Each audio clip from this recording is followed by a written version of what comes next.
Good morning, everyone. In this third lecture of medieval India, we will be studying that what happened in Delhi Sultanate after the death of Qutbuddin Aibak. His son Aram Shah, who was particularly a very weak ruler, succeeded his throne. But the governor of Badaयूं, Iltutmish, succeeded him. He just ruled for a period of 8 months, and Iltutmish was a very clever governor who governed Badaयूं at that time. Badaयूं is a region presently in Uttar Pradesh. Iltutmish was the governor of Badaयूं before becoming Sultan. He was Aibak's son, Aram Shah, who ruled just for a period of 8 months. In a war with Iltutmish, Aram Shah was defeated and killed. Because if we see or if we focus in the past, we will come to know that Qutbuddin Aibak was a slave of Muhammad Ghori. Likewise, Iltutmish was also the slave of Muhammad Ghori and was very elder in age as compared to Aram Shah. He knows all the tactics of administration. So he influenced many people who were engaged in administration and succeeded the throne of Aram Shah. So let's study about Iltutmish. He was the one who is considered as the real establisher of the slave dynasty or Delhi Sultanate because he certified himself to be a sultan from the Khalifa of Baghdad. As we have seen before, Khalifa is the highest awarded Muslim saint, and he certified himself to be a sultan from the Khalifa of Baghdad. That's why Iltutmish is considered to be the real founder of the slave dynasty. Apart from this, Iltutmish was the one who brought his capital from Lahore to Delhi. Capital of Qutbuddin Aibak was Lahore, not Delhi. Because of these reasons, Iltutmish is considered to be the real founder of the slave dynasty or the Delhi Sultanate. Iltutmish was the governor of Badaयूं before becoming Sultan. Iltutmish was the son-in-law of Qutbuddin Aibak. He was considered as the real founder of the slave dynasty because he certified himself as Sultan from the Khalifa of Baghdad in 1229 AD. Just these things we have studied before, that Khalifa is the highest Muslim saint and the Muslim community praises him. And this Khalifa only certified Iltutmish as the Sultan. He was the first Sultan who made Delhi in place of Lahore as his capital. So the capital of Delhi Sultanate was now, in the times of Iltutmish, is Delhi. And at the time of Qutbuddin Aibak, it was Lahore. Iltutmish built a group of 40 faithful slave leaders or amirs known as Amir-e-Chalisa और तुर्कान-e-चहलगान. देखो, जैसे अभी prime minister की under में cabinet होती है और cabinet क्या करती है, प्राइम मिनिस्टर को सजेशन देती है कि किस प्रकार से एडमिनिस्ट्रेशन को संभालना है. एक्चुअल में इस कैबिनेट का जो जगह थी, इस कैबिनेट का जो स्थान था मेडिवल इंडिया में, वो एक्चुअल में इल्तुतमिश ने ही शुरू किया था. और वो क्या था, ये तुर्कान-ए-चहलगान और अमीर-ए-चालीसा. ठीक है. So Iltutmish built a group of 40 faithful slave leaders which were known as Amir. अब इनको अमीर क्यों बोलते हैं, क्योंकि ये जो अमीर है ना, ये एक्चुअल में कौन होते थे, ये स्लेव होते थे. लेकिन क्योंकि एडमिनिस्ट्रेशन में बहुत ज़्यादा,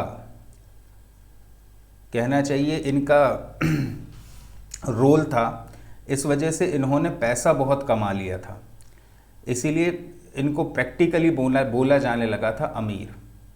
इनको तरीके मालूम थे किस प्रकार से हमें एडमिनिस्ट्रेशन करना है। तो ऐसे 40 अमीर्स का उसने एक ग्रुप बनाया जो क्या कहलाया, अमीर चालीसा और Turkan e Chahalgan. Okay, in 1221 Delhi Sultanat was at risk of the attack of Mongol attacker Changez Khan. This was Changez Khan. Actually before also we have studied something about these Mongols. Who were these Mongols? So just have a focus on the northwestern region of China. There is one country known as Mongolia. These were ruled by Mongols at the time of medieval history. These Mongols were very barbarous in their attacks. So one mutual friend of both of these, Genghis Khan and Iltutmish, was Shah of Khwarizm known as Jalaluddin Mangbarni. Jalaluddin Mangbarni ditched Genghis Khan and came to Iltutmish to seek his help. इसने धोखा दिया चंगेज़ खान को और इल्तुतमिश के पास उसकी शरण लेने के लिए आया। चंगेज़ खान लाखों की सेना लेकर दिल्ली सल्तनत की बाउंड्री पर आकर खड़ा हो गया और इल्तुतमिश से रिक्वेस्ट करी दिल्ली सल्तनत पर अटैक करने से पहले कि अगर उसने जलालुद्दीन मंगबरनी को शरण दी तो वो पूरी दिल्ली सल्तनत को तहस नहस कर देगा। और इल्तुतमिश उस समय इस लायक नहीं था कि वो सामना कर सके चंगेज़ खान का, क्योंकि इल्तुतमिश उस समय सुल्तान बना ही था, इतना संपन्न नहीं था कि वो चंगेज़ खान का सामना कर सके। इसीलिए इल्तुतमिश ने पूरे दिल्ली सल्तनत की सुरक्षा कैसे करी, उसने कुछ इस प्रकार से सुरक्षा करी कि उसने शरण देने से मना कर दिया किसे, जलालुद्दीन मंगबरनी को। और जलालुद्दीन मंगबरनी भाग गया सेंट्रल एशिया की तरफ, उसके पीछे चंगेज़ खान भी भाग गया। तो इस प्रकार से चंगेज़ खान के आक्रमण से उसने दिल्ली सल्तनत को बचाया। किसने? इल्तुतमिश ने। Changez Khan was about to attack Delhi because the Shah of Khwarizm Jalaluddin Mangbarni had come to Iltutmish to seek his help. क्यों आया था? क्योंकि उसने धोखा दिया था किसे? चंगेज़ खान को। ठीक है, but Iltutmish refuse to help him and in this way he saved Delhi Sultanate from the attack of Genghis Khan. Okay.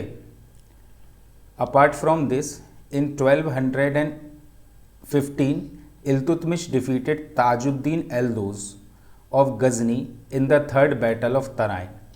Actual में ये ताजुद्दीन एल्दोज़ हो गया और नासिरुद्दीन कोबाचा, ये दोनों व्यक्ति इल्तुतमिश के कलीग हुआ करते थे उस समय जब ये सभी लोग स्लेव थे किसके? मोहम्मद गौरी के। अब क्या किया है इल्तुतमिश ने? छल से धोखा दिया किसे? आराम शाह को। एक्चुअल में राजा किसको होना चाहिए, सुल्तान किसको होना चाहिए था? आराम शाह को ना। लेकिन इल्तुतमिश ने गलत तरीके से गद्दी को हासिल कर लिया। अब ताजुद्दीन एल्दोज़ गवर्नर था कहाँ का? गजनी का। और नासिरुद्दीन कोबाचा गवर्नर था मुल्तान और सिंध का।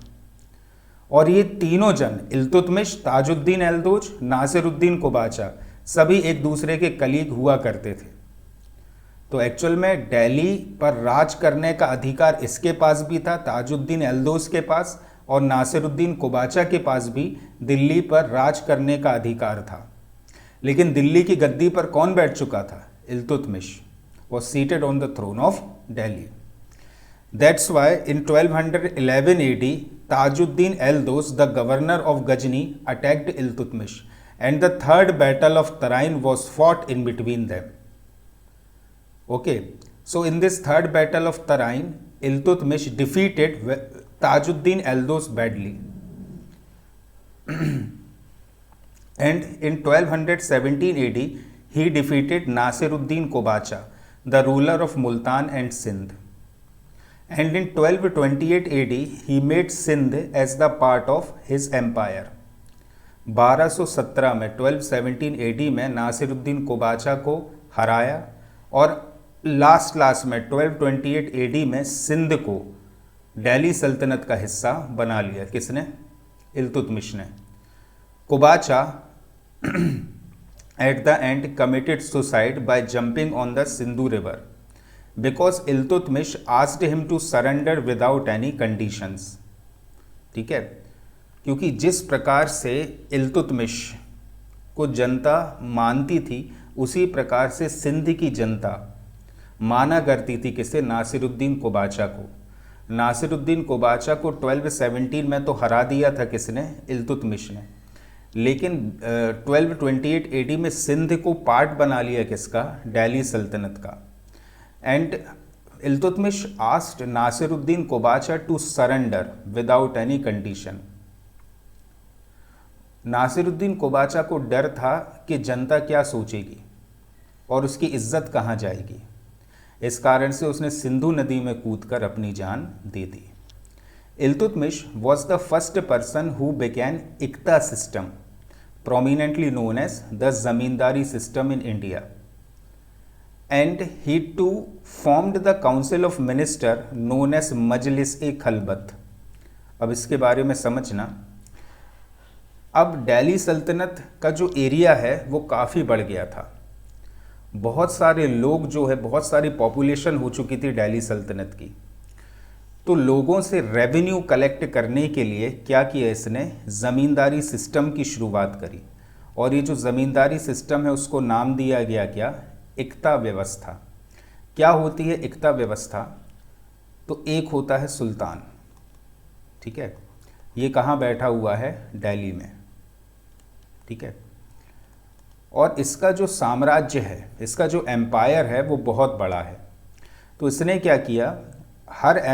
मतलब जितने भी एरियाज थे पूरे एम्पायर में, हर क्षेत्र में अपने गवर्नर बना दिए, ठीक है। अब ये गवर्नर का काम था अपने अपने क्षेत्र से टैक्स कलेक्ट करना, ठीक है। और यही गवर्नर कहलाते थे क्या? इक्तेदार, ठीक है। क्यों? क्योंकि ये इक्ता कलेक्ट करते थे अपने अपने क्षेत्र से और उसे देते थे किसे? इल्तुतमिश को। इसलिए ये कहलाए क्या? इक्तेदार, ठीक है। अंग्रेज़ों के टाइम पर यही पूरी व्यवस्था परिवर्तित हो गई और इसे नाम दिया गया zamindari system. But when this system was started it was named as iqta vyavastha और जो iqtedari system. So Iltutmish was the one who started this Ikta Vyavastha in Delhi Sultanate. Apart from this, in the Sultanate period, Iltutmish began the minting of two important coins. Silver coin known as Tanka and the copper coin was known as Jeetal. Okay, so this Tanka and Jeetal were the two coins which were started in the regime of Iltutmish. The silver coin was known as Tanka and the copper coin was known as Jeetal. Iltutmish began the tradition to print the name of the mint on the coins. Mint मतलब मुद्रणालय, जहाँ पर ये सिक्के बनते थे। ऐसे बहुत से मिंटिंग हाउस हुआ करते थे दिल्ली सल्तनत में। तो कौन सा सिक्का कहाँ पर मिंट हुआ है उसका नाम लिखना शुरू हुआ था इल्तुतमिश के ही टाइम पीरियड में। He was the first Muslim ruler who brought Bengal under the empire। तो ये जो बंगाल वाला क्षेत्र आप देख रहे हो ना, ये जो येलो कलर का जो पूरा सेक्शन है ये था एम्पायर किसका? इल्तुतमिश का। और ऐसा पहली बार हुआ है जब ये वाला जो रीजन है बंगाल का, ये पूरा रीजन दिल्ली सल्तनत का हिस्सा बना था, ठीक है। So Iltutmish was the one who brought Bengal under the empire of Delhi Sultanate. Iltutmish established two marble loins। अब इल्तुतमिश की जो जस्टिस देने की, न्याय देने की जो व्यवस्था थी वो क्या थी? So Iltutmish established two marble loins in front of his fort with bells tied on their neck. संगमरमर के दो शेर लगवाए उसने अपने महल के मेन दरवाजे के सामने, और उन संगमरमर के शेरों के गले में एक जंजीर बदलवाई जिसमें घंटियां लगी हुई थीं। अगर किसी भी व्यक्ति को न्याय चाहिए होता था तो उसे लाल कपड़े पहनकर इन घंटियों को बजाना होता था और फिर इल्तुतमिश जो है उन्हें न्याय देता था। This was the justice system of Iltutmish. A person can ring these bells and demand justice. The credit to build the first tomb और maqbara also goes to Iltutmish, and the tomb of Iltutmish is situated in Delhi like this. Iltutmish also appointed his daughter Razia Sultan as his successor. Okay, so remember all these points of the regime of Iltutmish. Like he was the first to who started building the tomb or maqbara in India, and his tomb is situated in Delhi. Now Iltutmish has appointed his successor to be his daughter Razia Sultan, but his elder son Sultan Ruknuddin Firuz, after the death of Iltutmish, succeeded his throne, and these amirs or the people who were the part of Amir-e-Chalisa supported Sultan Ruknuddin Firuz, because this was the time of 1236 AD, when women were not given so much right so they can rule the empire of Delhi Sultanate. Okay, so these Amirs supported Sultan Ruknuddin Firuz. After the death of Iltutmish, his elder son Ruknuddin Firuz with his mother Shah Turkan, who was the mother of Sultan Ruknuddin Firuz, Shah Turkan, plot against Razia and captured the throne of Iltutmish. But legally, Iltutmish declared his successor to be Razia Sultan, but his elder son Sultan Ruknuddin Firuz with his mother Shah Turkan plot against Razia and captured the throne of Iltutmish. He was very fond of luxuries, who Sultan Ruknuddin Firuz, and had not taken any interest in the administration. That's why he was known as Vilas Premi Jeev in Hindi. विलास प्रेमी मतलब ऐसा व्यक्ति जो विलासिता को पसंद करता हो, लग्जरी को पसंद करता हो। एडमिनिस्ट्रेशन में उसका ध्यान था ही नहीं। The administration at that time was fully in the control of his mother Shah Turkan. So those people who were the part of Amir-e-Chalisa started hating Sultan Ruknuddin Firuz. Due to his lazy and luxury living tendency, many insurgencies took place in different parts of his empire. लोग बगावत करने पर उतर आए क्योंकि सुल्तान का ध्यान प्रशासन पर था ही नहीं, एडमिनिस्ट्रेशन पर था ही नहीं। इसीलिए जितना बड़ा क्षेत्र इल्तुतमिश ने बनाया था वो क्षेत्र धीरे धीरे टूटने लगा। So as to surpass these insurgencies when he moved out of the capital, जब वो दिल्ली से बाहर गया, काय के लिए? इन विद्रोहों को दबाने के लिए। उस समय Razia wearing red clothes came before the people of Delhi and demanded justice by ringing those bells. Iltutmish ने अपनी एक न्यायिक व्यवस्था शुरू करी थी और उस व्यवस्था में क्या था कि किसी को भी अगर न्याय चाहिए तो संगमरमर के शेर के गले में जो घंटियां हैं वो लाल कपड़े पहनकर बजाना पड़ेंगी। तो रजिया, जिसे जेल में बंद कर दिया गया था, जैसे ही सुल्तान रुकनुद्दीन फिरोज दिल्ली से बाहर जाता, और वो बाहर क्यों गया था? क्योंकि पूरे साम्राज्य में बगावत चल रही थी। तो जैसे ही वो बाहर जाता है वैसे ही रजिया जेल से निकलकर दिल्ली की जनता के सामने आती है और वह वैसे ही लाल वस्त्र पहनकर दिल्ली की जनता से न्याय मांगती है कि आप लोग बताओ सुल्तान का जो पद है वो किसे मिलना चाहिए, who should actually occupy the throne. So the people of Delhi along with those amirs appointed Razia as the next Sultan of Delhi. The people of Delhi selected Razia in place of Ruknuddin as the next Sultan. अब देखना, जो अमीर चालीसा थी, अमीर चालीसा ने इसे क्यों support किया? क्योंकि ये जो 40 अमीर थे, इनका ये सोचना था कि रज़िया तो कहना चाहिए एक महिला है, ये एडमिनिस्ट्रेशन क्या संभालेगी। तो एडमिनिस्ट्रेशन का जो पूरा होल्ड है, प्रशासन की जो बागडोर है, वो किसके हाथों में रहेगी? वो अमीरों के ही हाथों में रहेगी, क्योंकि अमीरों का ये मानना था कि रज़िया प्रशासन नहीं कर सकती, because this whole thing was a Muslim empire and the women's in the medieval India at the time of 1236 AD were not given so much of independence or liberality that even they can face any other person or any other man. They used to wear burqas. So these Amir considered that Razia was not able to rule the empire of Delhi Sultanate. That's why they have supported Razia. अब जैसे ही रज़िया सुल्तान बनती है, वो अमीरों के मंसूबों पर पानी फेर देती है। क्यों? क्योंकि उसने बुरखा वुरखा सब उतार दिया और पुरुषों की तरह जीवन जीने लगी। ठीक है, कैसे? Razia was the first lady ruler of the Delhi Sultanat of India.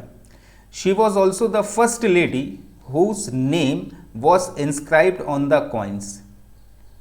Just remember, Iltutmish started minting 2 coins, Tanka and Jeetal. So the silver coin of which was known as Tanka, इस कॉइन पर रज़िया का नाम लिखा हुआ था, इल्तुतमिश ने लिखवाया था। So she was also the first lady whose name was written on the coins. With the cooperation of Amirs and the people of Delhi, she became Sultan. Although she was appointed as the successor of Iltutmish. ये पूरी कहानी अपन ने पढ़ी ही थी कि किस प्रकार से इल्तुतमिश ने अपना सक्सेसर बनाया रज़िया को, लेकिन उसके भाई सुल्तान रुकनुद्दीन फ़िरोज़ ने उसे जेल में डाल दिया था।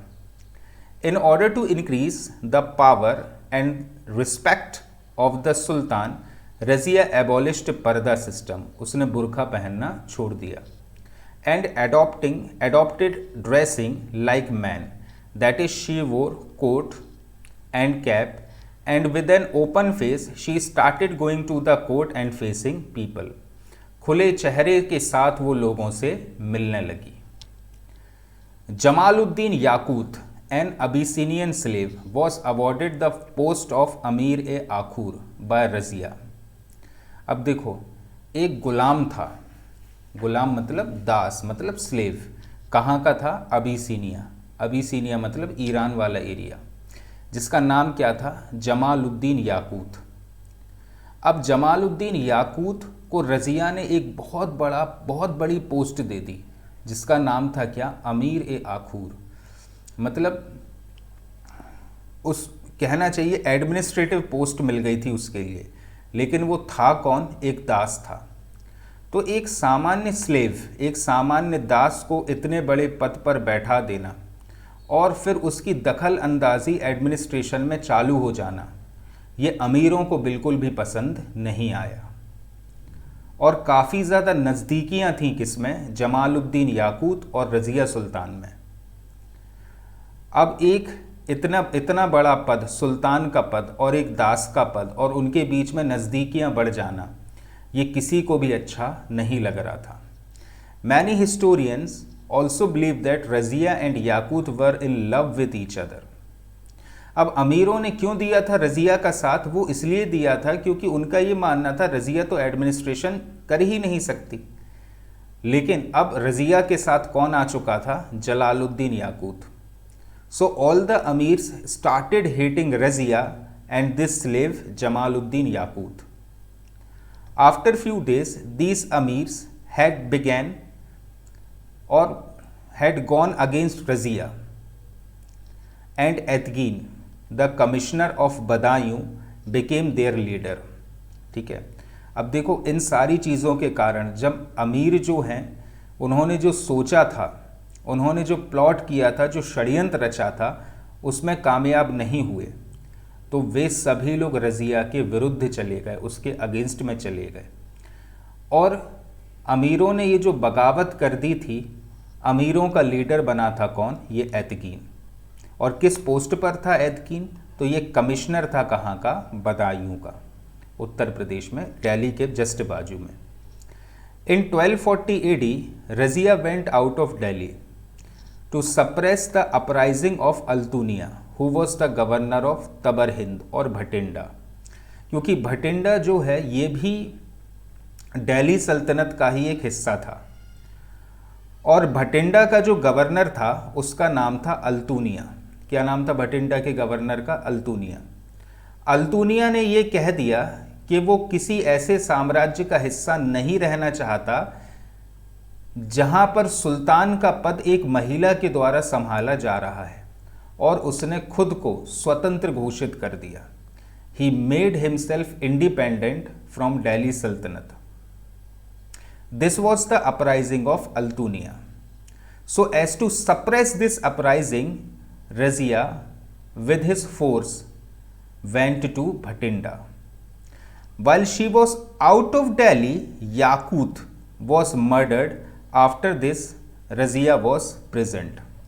अब रज़िया जब भटिंडा पहुंची तो दिल्ली में इन अमीरों ने मिलकर जमालुद्दीन याकूत की हत्या कर दी, और वहाँ पर अल्तुनिया ने रज़िया को डिफीट किया, हरा दिया और उसे जेल में बंद कर दिया। बोलते हैं ना कि रज़िया गुंडों में फंस गई, ऐसे फंसी थी रज़िया गुंडों में, क्योंकि अल्तुनिया का विद्रोह दबाने के लिए गई थी, लेकिन अल्तुनिया ने रज़िया को पकड़कर जेल में डाल दिया। दूसरी चीज़ है कि रज़िया के जो प्रेमी थे जमालुद्दीन याकूत खान, उनकी हत्या कर दी गई थी। अब क्या हुआ? इल्तुतमिश का जो एक दूसरा बेटा था मुइजुद्दीन बहराम शाह, क्या नाम था उसका? मुइजुद्दीन बहराम शाह। इसको अमीरों ने अगला सुल्तान बना दिया। अब देखो रज़िया कहाँ है? जेल में है, याकूत खान मर गया है, ठीक है, और अल्तुनिया ने रज़िया को डाल दिया है जेल में, और दिल्ली की जो गद्दी है वो किसके हाथों में आ गई है? मुइजुद्दीन बहराम शाह के हाथों में। अब इस सिचुएशन से रज़िया कैसे निकलेगी? रज़िया भी चालाक थी, तो रज़िया ने क्या किया? रज़िया ने अल्तुनिया को पटाना शुरू किया। मतलब he started a very friendly behaviour with Altunia. He said और ही promised अल्तुनिया कि अगर तुम हमें जेल से रिहा कर लो और हमसे निकाह कर लो तो पूरे दिल्ली सल्तनत की या जो सुल्तान का पद है वो तुम्हारा हो जाएगा। ये किसने बोला? रज़िया ने। So she started promising many things to Altunia. So ऐसा कौन सा आदमी नहीं होगा जो सुल्तान बनना नहीं चाहेगा। तो अल्तुनी ने क्या किया? निकाह कर लिया किससे? रज़िया से। Razia then married Altunia and once again tried to become sultan. अब देखो ये है लोकेशन भटिंडा की और ये है दिल्ली की। रज़िया और अल्तुनिया अपनी अपनी सेना के साथ भटिंडा से दिल्ली आने लगे, लेकिन दिल्ली की गद्दी पर तो कौन बैठा था? Muizuddin Bahram Shah. But Bahram Shah plotted against them and killed Razia and Altunia in the forest of Kaithal near Delhi. in 1240 AD। जब ये दोनों व्यक्ति मतलब अल्तुनिया और रज़िया वापस आ रहे थे कहाँ से, भटिंडा से दिल्ली, तो दिल्ली के पास में ही एक बहुत घने जंगल आते हैं जिन्हें कहा जाता है द फॉरेस्ट ऑफ कैथल। तो इन लोगों ने सोचा वहाँ पर रुककर आराम कर लिया जाए। तो आराम करते टाइम पर ही बहराम शाह ने अपने जो सैनिक भेजे थे उन्होंने हत्या कर दी, किसकी, रज़िया की और अल्तुनिया की। और इस प्रकार से रज़िया का देहांत हुआ। Razia ruled for a period of 3 years 6 months and 6 days। 3 वर्ष 6 माह 6 दिन उसने शासन किया था। The main reason behind the downfall of Razia was her being a lady. ठीक है, रज़िया को क्यों पसंद नहीं किया जा रहा था? क्योंकि सबसे पहले तो वो एक महिला थी और हमारा जो समाज था वो पुरुष प्रधान था। The society at that time was male dominated society. That's why she was not given the preference। और अमीरों ने उसकी मदद इसलिए करी थी ताकि अमीरों के हाथों में प्रशासन आ जाए, लेकिन रज़िया ने ऐसा होने नहीं दिया था। Many historians believe that ambitions of amirs would be the most prominent reason for her downfall। ठीक है, अमीरों की जो महत्वाकांक्षाएं थीं, जो एम्बिशंस थे, वो अपने एम्बिशंस में सक्सीड नहीं हो रहे थे क्योंकि रज़िया ने एक सुल्तान की तरह व्यवहार करना शुरू कर दिया था। इसीलिए अमीरों ने अगला सुल्तान बना दिया किसे, मुइजुद्दीन बहराम शाह को। आइए इसके बारे में भी पढ़ लेते हैं। Muizuddin Bahram Shah, under him in order to lessen मतलब कम करना, in order to lessen the power of Sultan, a new post of नायब और नायब ए मुमलिकात was created। देखो, अभी तक सबसे ज़्यादा शक्तिशाली दिल्ली सल्तनत में कोई होता था तो वो होता था कौन, सुल्तान। लेकिन सुल्तान की शक्तियों को कम करने के लिए अब एक नई पोस्ट बना दी जिसका नाम दिया गया नायब। ठीक है, इसके पास पूरी पावर्स होती थी सुल्तान के जैसी ही। ये अमीरों के द्वारा किया गया काम था और ये जो नायब होता था ना, ये अमीर चालीसा में से ही कोई एक व्यक्ति होता था। और ये काम इसीलिए किया गया था ताकि जो सुल्तान है ना, ये व्यक्ति, ये पूरा सर्वशक्तिशाली ना हो और पूरे एडमिनिस्ट्रेशन में अमीरों की बात ही सुनी जाए। इसीलिए ये वाला पद बनाया गया था, कौन सा, नायब का। और एतगीन, याद है एतगीन जो लीडर बना था जब पूरे अमीर रज़िया के अगेंस्ट में चले गए थे, ये एतगीन पहला व्यक्ति था जिसे ये नायब का पद दिया गया था। Aitigin was the first who was awarded this post. Person appointed on the post of naib holds all the power as possessed by sultan. Okay, तो जितनी शक्तियां, जितनी पावर सुल्तान के पास होती थीं, उतनी ही पावर सब होने लगी किसके पास, नायब। Bahram Shah was then murdered when amirs plotted against him. ठीक है, क्योंकि बहराम शाह धीरे धीरे अपने मन से शासन करने लगा था और अमीरों को ये फिर से पसंद नहीं आ रहा था, क्योंकि अमीर क्या चाहते थे कि पूरा एडमिनिस्ट्रेशन वो संभालें और बहराम शाह फिर से स्वतंत्र होता जा रहा था। अमीरों को ये चीज़ पसंद बिल्कुल भी नहीं आ रही थी। इसीलिए अब तो नायब भी कौन है, अमीरों में से ही एक। इसलिए अमीरों ने क्या किया, एक षड्यंत्र रचा और मार गिराया किसे, बहराम शाह को। After this the grandson of Bahram Shah Alauddin Mahmud Shah was appointed as the next sultan. अब अमीर यही चाह रहे थे कि कोई ऐसा व्यक्ति सुल्तान बने जो पूरे अमीरों के ही निर्देशों पर काम करे, और इसीलिए एक बहुत ही, मतलब कहना चाहिए छोटा बच्चा ही था, कौन, अलाउद्दीन महमूद शाह, उसे सुल्तान के पद पर बैठा दिया। लेकिन एक्चुअल में पूरे सल्तनत को कौन चला रहा है, ये नायब। और नायब कौन है, इन अमीरों में से ही एक व्यक्ति है, Alauddin Masood Shah 1242 to 1246 AD। His regime was totally under the control of अमीर चालीसा, और यही तो चाह रहे थे ये लोग। Many Mongol attack took place during his reign, बहुत सारे मंगोलों ने दिल्ली पर आक्रमण किया। His reign was comparatively peaceful, लेकिन फिर भी शांति बनी रही। इसके बाद आता है कौन? नासिरुद्दीन महमूद शाह। 1246 टू 1266 AD, लगभग 20 साल इसने शासन किया। बहुत ही सीधा सच्चा व्यक्ति हुआ करता था कौन?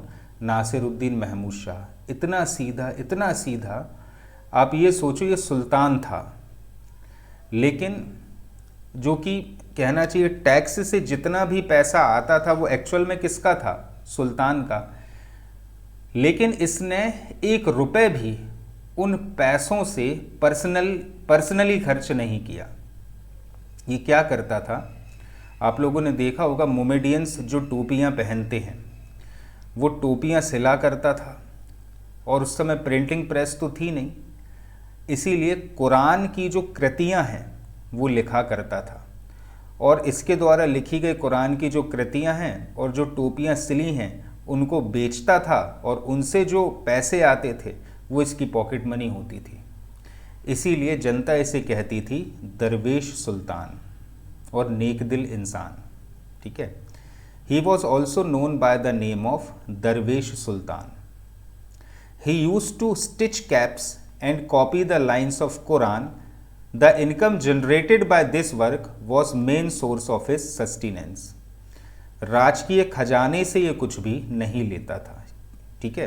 क्या बोलते थे इसे? दरवेश सुल्तान। क्यों बोलते थे? क्योंकि ये टोपियां सिलता था और कुरान की कृतियां लिखता था। इन his regime Balban was appointed for the post of नायब। अभी नायब का पद अपन ने पढ़ा था, बहराम शाह के समय बना था, और सुल्तान के बाद दूसरा सबसे शक्तिशाली पद हुआ करता था। तो जब सुल्तान कौन था? नासिरुद्दीन महमूद। उस समय ये जो नायब का पद था ये किसके पास था? बलबन के पास। Balban was also the father in law of Nasiruddin. ठीक है। क्यों मिला था ये पद बलबन को? क्योंकि बलबन ससुर था किसका? नासिरुद्दीन महमूद का। And this relation brought him close to sultan. Okay.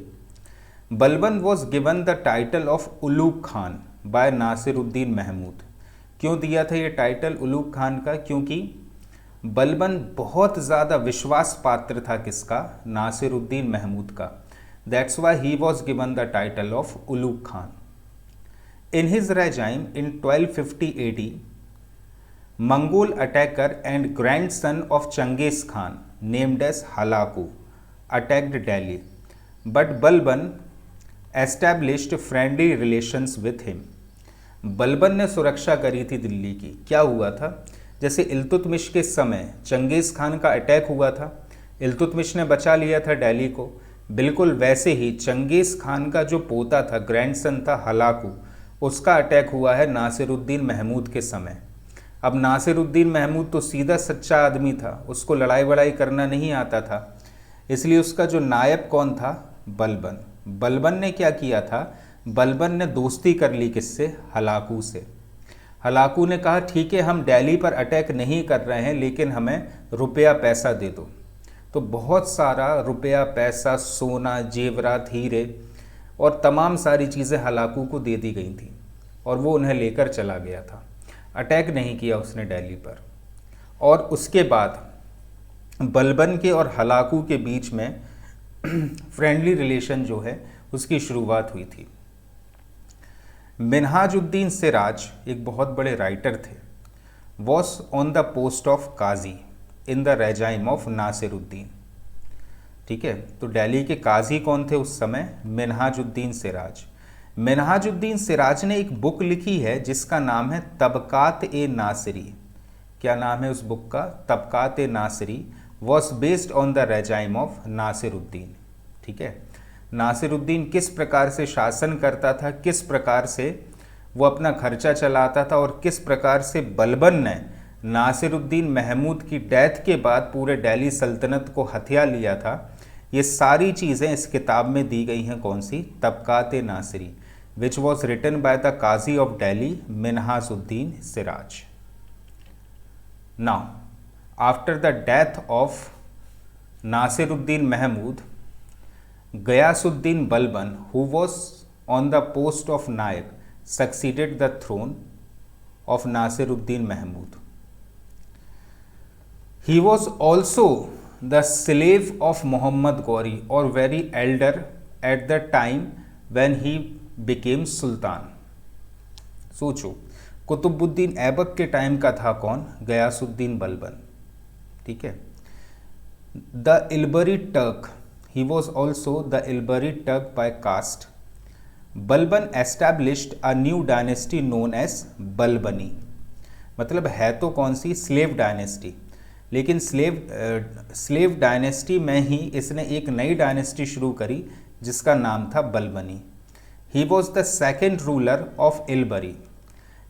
Iltutmish भी इल्बरी टर्क था और दूसरा इल्बरी टर्क रहा है कौन? Ghiyasuddin Balban. Okay. From being a normal slave, Balban became sultan. ठीक है. कब से या कितने लंबे समय से वो इंतज़ार कर रहा था कि हमारे लिए सुल्तान का पद दिया जाएगा, और लास्ट तक लगा रहा और अंततः वो सुल्तान बना. ही was the first person who not being on the post of sultan uses sultan's cover or छत्र. His childhood name was बहादुद्दीन. अब समझना क्या होता था. ये एक प्रथा थी. It is one of the ritual कि सुल्तान अगर कहीं पे भी जा रहा है तो एक व्यक्ति छत्र लिए उसके पीछे पीछे चलेगा. ठीक है. छत्र तो आप लोग जानते हो कि छतरी टाइप की रहती थी, सोने की रहती थी, जिससे आम जनता डिस्टिंग्विश कर पाए कि सुल्तान कौन है. ठीक है. अब देखो, ये मतलब कौन? बलबन नायब था किसका? नासिरुद्दीन महमूद का. And Nasiruddin Mahmud have no interest in the work related to administration. उस समय तो ये सुल्तान नहीं था ना जब तक नासिरुद्दीन महमूद जिंदा रहा है. तो उस समय ये सुल्तान के छत्र का प्रयोग करता था. तो सुल्तान के पद पर ना होते हुए भी इसने सुल्तान के छत्र का प्रयोग किया है. ये क्वेश्चन आ चुका है. इसको और किस नाम से जाना जाता था? Bahauddin. In 1266 he became sultan of Sultanat after the death of Nasiruddin Mahmud. His principle were based on blood and iron policies. अब समझना ध्यान से, ये एक बहुत नीची जाति का व्यक्ति था. कौन? गयासुद्दीन बलबन. और सल्तनत में एक प्रथा चल रही थी कि रूलर कौन होता है? Who is sultan? Who belongs to the higher level in society. But he was the Ghiyasuddin Balban was of very lower caste. ठीक है. That's why in administration he introduced a policy known as blood and iron policy. क्योंकि देखो, जनता का ये मानना था कि ऐसा व्यक्ति जो सबसे उच्च पद का हो, सबसे ऊंची जाति का हो, वही हमारे ऊपर शासन कर सकता है. लेकिन बलबन कैसा था? वो एक नीची जाति का व्यक्ति था, इसलिए कोई उसके अगेंस्ट में ना जाए, इस कारण से उसने एक पॉलिसी इंट्रोड्यूस करी और वो कहलाई कौन सी? Blood and iron policy. अब इस पॉलिसी में क्या होता था? Under this policy the insurgent person was killed and his wife and children were kept as slaves. कोई भी ऐसा व्यक्ति जो बलबन के अगेंस्ट में जाता है उसको मार दिया जाएगा और उसके बीवी बच्चों को दास बनाकर रखा जाएगा. इसलिए कोई भी बलबन के अगेंस्ट में जाने के बारे में नहीं सोच सकता था. बिल्कुल ऐसी ही पॉलिसी जर्मनी के बिस्मार्क ने भी अपनाई थी. उसका भी नाम था blood and iron policy. Balban used to hate the person who belongs to the lower strata of the society. Also he discontinued the service of 30 such officers who belong to the lower strata. He always says whenever he sees the person belonging to the lower strata, his hands goes to the sword. Now understand this.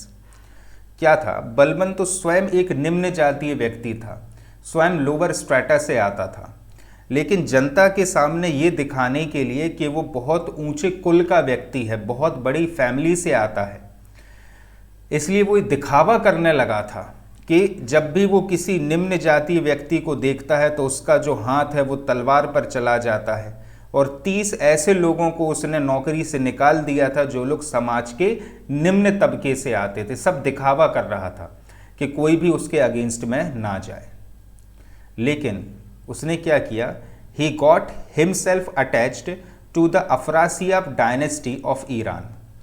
मुस्लिमों में उस समय जो सबसे ऊंचा पद हुआ करता था वो था इन अफरासियाब का, और उसने अपना संबंध स्थापित करवा लिया ईरान के इस अफरासियाब वंश से, because it was considered to be of the highest strata. कौन सा? अफरासियाब वंश। Balban stop the post of naib, he discontinued the post of naib and Amir Chalisa. उसने समाप्त कर दी कौन सी? नायब का पद और अमीर चालीसा का पद। क्यों किया? क्योंकि बलबन को लूप होल्स मालूम थे एडमिनिस्ट्रेशन के। जिस प्रकार से बलबन ने नासिरुद्दीन महमूद का पद हथिया लिया था, तो कोई और दूसरा व्यक्ति बलबन का पद ना हथिया ले, इस वजह से उसने नायब का पद ही समाप्त कर दिया। और इल्तुतमिश ने जो ये संगठन बनाया था ना, अमीर चालीसा, जो कैबिनेट हुआ करती थी, उसको भी बलबन ने समाप्त कर दिया। क्योंकि एक्चुअल में बलबन तो कब से देखते हुए आ रहा था एडमिनिस्ट्रेशन को, कुतुबुद्दीन ऐबक के समय से देखते आ रहा था। तो उसको मालूम था एक्चुअल में जो इंसर्जेंसीज हैं, जो विद्रोह हैं, वो विद्रोह और कोई नहीं कराता है, ये लोग कराते हैं। कौन? अमीर Chalisa. In order to set his regime free from the plot or conspiracy, he discontinued the post of नायब एंड अमीर चालीसा। ये दिमाग लगाया बलबन ने, पहले दिखावे किए कि वो उच्च जाति का है, फिर खुद का संबंध ही उसने अफरासियाब वंश से करवा लिया ईरान के। ठीक है। He was the first to form a military department known as Diwane Ariz and a detective department known as Diwane Barid. ठीक है। पहले ऐसा होता था कि कोई मिलिट्री डिपार्टमेंट सल्तनत में नहीं होता था, समझ रहे बात को। नॉर्मल जो जनता होती थी उनको ही वॉर में ढकेल दिया जाता था without any sort of training. ठीक है। तो ऐसे जितने भी लोग थे सल्तनत में, जो लोग रह रहे थे, जिन्हें मिलिट्री में जाना था, उनके लिए अलग से मिलिट्री डिपार्टमेंट बनाया था किसने? बलबन ने, ताकि व्यक्तियों को ट्रेनिंग दी जा सके। And that department was known as Diwane Ariz. और इसी के अलावा एक डिटेक्टिव डिपार्टमेंट भी था जो बलबन ने ही बनाया था, वो कहलाया था दीवाने वरीद। और ये जो दीवाने वरीद थे, ये पूरे कहना चाहिए एरिया में फैले होते थे और सारी बातें जो हैं बलबन को बताते थे। गोपनीय जो जानकारी है वो बलबन को दिया करते। तो ये दो चीज़ें हैं, दीवाने आरीज क्या है? मिलिट्री डिपार्टमेंट, एंड दीवाने वरीद क्या है? Detective department. He give the Iranian view to his court and started the practice of sijda. मतलब उसने उसका जो पूरा दरबार था बलबन का, पूरे दरबार का उसने ईरानीकरण करा लिया।